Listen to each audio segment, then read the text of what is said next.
মাঠ থেকে মাঠের বাইরে ইসরায়েলি আগ্রাসনের বিরুদ্ধে এক বিশ্ব, ব্যতিক্রম নয় ক্রীড়াঙ্গনও। যুদ্ধ থামলেও প্রো প্যালেস্টাইনদের প্রতিবাদ চলমান। সাম্প্রতিক সময়ে বিশ্বকাপ বাছাই ম্যাচে নরওয়ের আসলো আর ইতালির উদিনেতে যার দেখা মিলেছে। ইসরায়েল বিরোধীদের বিক্ষোভ থামাতে টিয়ার গ্যাস ব্যবহার করতে বাধ্য হয়েছিল পুলিশ। এমন ঘটনা এড়াতে এবার ইউরোপা লিগের হোম ম্যাচে ইসরায়েলি সমর্থকদের নিষিদ্ধ করেছে অ্যাস্টন ভিলা। মাকাবি তেল আবিবের কোনো ফ্যান প্রবেশ করতে পারবে না ভিলা পার্কে।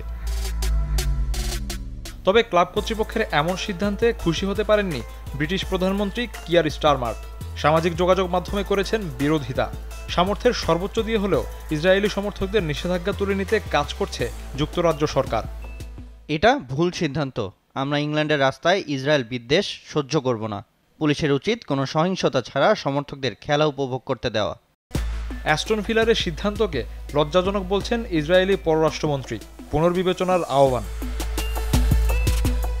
উয়েফা অবশ্য স্পষ্ট করে কিছু বলেনি, বল ঠেলে দিয়েছে অ্যাস্টন ভিলার কোর্টে।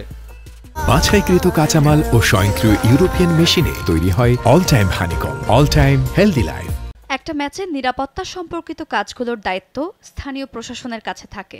তারা এসব ক্ষেত্রে পূর্ববর্তী ম্যাচের চিত্র বিশ্লেষণ করতে পারে।